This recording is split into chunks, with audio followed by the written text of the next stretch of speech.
रायबरेली में भाजपा प्रत्याशी दिनेश प्रताप सिंह के ऊपर पूर्व विधायक सुरेंद्र बहादुर सिंह ने जमीन हड़पने का आरोप लगाया। लोकसभा चुनाव की सबसे हॉट सीट रायबरेली पर चुनाव प्रचार का आज आखिरी दिन है और कांग्रेस की ओर से राहुल गांधी चुनावी मैदान में हैं, तो उनकी चुनावी कमान प्रियंका गांधी की देखरेख में चल रही है। वहीं भाजपा से दिनेश सिंह का चुनावी प्रचार खुद 2 बार गृह मंत्री अमित शाह कर चुके हैं, लेकिन इन सबके बीच में पूर्व विधायक सरेनी सुरेंद्र बहादुर सिंह ने भाजपा प्रत्याशी दिनेश सिंह पर बड़ा आरोप लगाया है। उन्होंने प्रेस वार्ता कर बताया कि भाजपा के वो सबसे पहले कमल चुनाव निशान के लोकसभा प्रत्याशी रह चुके हैं, लेकिन भाजपा ने रायबरेली से दिनेश सिंह को चुनकर बहुत बड़ी गलती कर दी है। उन्होंने भाजपा प्रत्याशी पर कई गंभीर आरोप लगाते हुए कहा कि उन्हें भाजपा को रिकॉर्ड मतों से हराकर ही संतुष्टि मिलेगी और उन्होंने ये भी कहा है कि भाजपा प्रत्याशी ने खुद उनका भी पैसा ले रखा है जिसे वापस नहीं किया जा रहा है। और इस तरह के कई गंभीर आरोप लगाते हुए सुरेंद्र बहादुर सिंह ने बीजेपी प्रत्याशी पर मुसीबत खड़ी कर दी है। बता दें कि चुनाव के बस 48 घंटे की शेष बचे हैं, लेकिन इस बीच में इस तरीके का हमला भाजपा को किस मोड़ पर ले जाएगा ये तो 2 दिन बाद और मतगणना के बाद ही पता चलेगा। हमारा व्यक्तिगत परिचय तो आप सभी जानते होंगे, लेकिन राजनीतिक परिचय मैं आपको देना चाहूँगा। 1985 में मैं निर्दलीय विधायक चुना गया था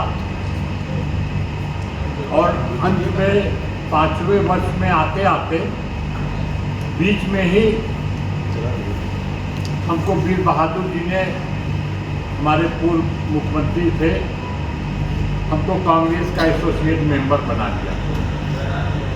तो हम कांग्रेस के एसोसिएट मेंबर थे, लेकिन आखिर में उर्दू को उत्तर प्रदेश की दूसरी राज्य भाषा विधानसभा में घोषित किया था।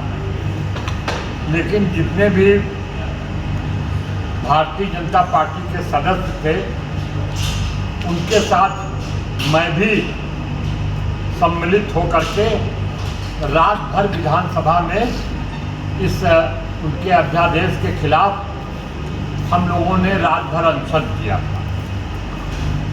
और उसी के बाद मैं भारतीय जनता पार्टी हमने ज्वाइन कर लिया। ये बात कांग्रेस को नहीं पता थी और 90 में विधानसभा और लोकसभा का चुनाव एक साथ हुआ था।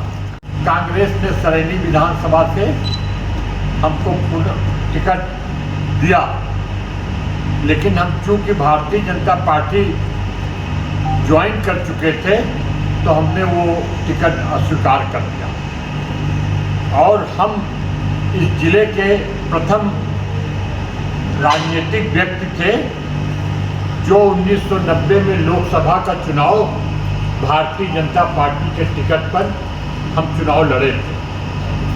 करीब 90-95 हज़ार वोट हमको मिला था। तिवारी हमारी प्रस्तावक रही और एक मुस्लिम एडवोकेट थे, वो भी हमारे प्रस्तावक रहे। जब दिनेश सिंह को पता चला तो उन्होंने डीएम के यहाँ कंप्लेंट किया और वो वकील साहब और पूनम तिवारी वहाँ बुलाई गए और वो वकील साहब कितना लाख रुपया लिए हम नहीं जानते, लेकिन लाखों रुपया लेकर के वो डीएम के यहाँ स्टेटमेंट दे दिए कि हमारे दस्तखत नहीं है। और पूनम तिवारी से पूछा गया तो उन्होंने कहा हमारे दस्तखत है और हमने उनका समर्थन किया। और हम किसी तरह से, हमारे ऊपर इतना दबाव पड़ रहा है बाहुबलियों का, लेकिन हम अपना नाम वापस नहीं लेंगे। और दिनेश सिंह ने उस वकील को खरीद लिया, लेकिन दिनेश सिंह के पास चाहे जितना पैसा हो वो हमको नहीं खरीद सकते। दिनेश सिंह पूरी रायबरेली को खरीद सकते हैं, लेकिन पूनम तिवारी का ये वक्तव्य रहा कि सुरेंद्र बहादुर सिंह दिनेश सिंह को खरीद लेंगे। अमित शाह को प्रभावित किया और ज्वाइनिंग में उनको इतनी बड़ी मीटिंग कराई और इसी माध्यम से वो मिनिस्टर बनाए गए। मिनिस्टर बनने के बाद इन्होंने अथाह पैसा कमाया, कोई गिनती नहीं है। अथाह मतलब अनलिमिटेड पैसा कमाया। और ये कभी भी आज तक रायबरेली में जनता के बीच का चुनाव आप इतिहास देख लीजिए, न ये न इनका परिवार का कोई सदस्य, प्रधानी से लेकर के बीडीसी से लेकर के जिला पंचायत सदस्य से लेकर के विधायक से लेकर के कोई भी जनता के बीच का चुनाव ये नहीं जीत पाए, सब हारे। और इसीलिए इन्होंने दूसरे को डमी कैंडिडेट खड़ा करके जिला पंचायत का, ये पैसे वाले चुनाव के माहिर हैं, इनके पास अथाह पैसा, और ये इनके भाई 18-19 हज़ार वोट से हारे। हिसाब से जो भारतीय जनता पार्टी ने सबसे गलत काम किया वो दिनेश सिंह को टिकट दे करके किया। और कांग्रेस की ये रणनीति रही, कांग्रेस आखिर तक डिक्लेयर नहीं किया कि रायबरेली से कौन चुनाव लड़ेगा। राहुल जी कहते थे हम नहीं लड़ेंगे, प्रियंका जी कहती थी हम नहीं लड़ेंगे, और सोनिया जी तो पहले ही राज्यसभा में चली गई। ये उनकी नीति थी कि वो चाहते थे कि एक दिनेश सिंह जो है नरम चारा, उसमें प्रियंका जी को बहुत अपसेट करे, इसमें सोनिया जी को बहुत अपसेट करे। इसलिए बदला लेने के लिए वो कांग्रेस चाहती थी कि दिनेश सिंह ही यहाँ से भाजपा के प्रत्याशी हो।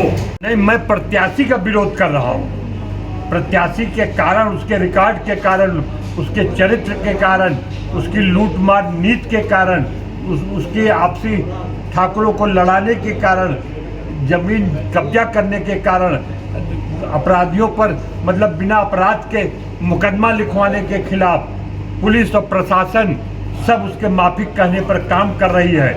पुलिस जो भी कहता है वो पुलिस वो काम करती है, फर्जी मुकदमे लिखवाती है, सब कुछ कराता है वो। उसकी नीतियों के कारण मैं रायबरेली को ऐसे लोगों की राजनीति से दूर रखना चाहता हूँ। इसलिए मैं भाजपा जनता पार्टी के प्रत्याशी का विरोध कर रहा हूँ, और इसके लिए हमको पार्टी से कोई शिकायत नहीं। शिकायत यही है कि उसने गलत टिकट दे दिया और गलत लोगों को हाईलाइट कर रही है। मनोज पांडे ऐसे गलत लोगों को पार्टी हाईलाइट कर रही है। पार्टी जमीन से जुड़े लोगों को नहीं जानती है, नहीं पहचान रही है। इससे पहले भी आपने पैसे के लेन देन को लेकर आरोप लगाए थे इन्हीं का? बिल्कुल, बड़े बड़े यहाँ के पैसे वाले राजनीतिज्ञ जो कुछ भी है, दिनेश सिंह ने भी मेरा पैसा लिया हुआ है और आज तक वो पैसा मेरा वापस नहीं। खैर पैसा महत्व नहीं रखता, पैसा महत्व नहीं रखता, लेकिन ऐसे गलत लोग रायबरेली में पनपे और गरीबों का शोषण करें और पूरे 5 भाई मिल करके रायबरेली में शासन करें, ये मैं बर्दाश्त नहीं कर सकता। ऐसे एन वक्त पे आपने जो है प्रेस कॉन्फ्रेंस किया है, जब मतदान हो परसों, तो आरोप लगा रहे हैं। देखिए, मुझको ये विश्वास है कि जो प्रेस वाले होंगे वो आज समाचार भेजेंगे तो कल वो पेपर में आएगा, और आज तो संभवतः आप जो मीडिया वाले हैं वो आज शाम से ही आप लोग टीवी में, मोबाइल में इसका प्रसारण शुरू कर देंगे। वोट देने के लिए ये 24 घंटे बहुत हैं, निर्णय लेने के लिए ये 24 घंटे बहुत हैं। और इसी हमारे अगर प्रेस कॉन्फ्रेंस से, हमारे मीडिया प्रचार से अगर ये ज़िले में पहुंच जाएगा तो कम से कम इनके 1 लाख वोट इनके कम। मैं रिकॉर्ड हार चाहता हूं कि रायबरेली से आज तक जिस प्रत्याशी की 2 नंबर में जो प्रत्याशी रहा हो उसका रिकॉर्ड हार अब की हो, दिनेश सिंह का रिकॉर्ड हार। क्या जानते दिनेश सिंह हार जाएंगे? दिनेश सिंह 5 लाख वोट से हारेंगे और दिनेश सिंह की जमानत जब्त हो जाएगी। दिनेश सिंह 5 विधानसभा हारेंगे। अब न कोई हेमा मालिनी उनको बचा सकती है, न मनोज पांडे बचा सकते हैं, और न अमित शाह बचा सकते हैं। ब्राह्मणों ने अपना निर्णय ले लिया है, और वो अपना, आज मनोज पांडे का भाई एक असलहा बाबू की जमीन पर कब्जा करने गया था और उसको धमका रहा था कि मैं भाजपा में आ गया हूं और तुम्हारी ये जमीन हमारी है, तुम्हारी नहीं है। उसकी ज़मीन से अपनी ज़मीन के लिए रास्ता निकाल रहा था। वो आया हुआ है मिलने के लिए, लेकिन यहाँ तक क्यों नहीं आया हम नहीं ठीक बता पा रहे।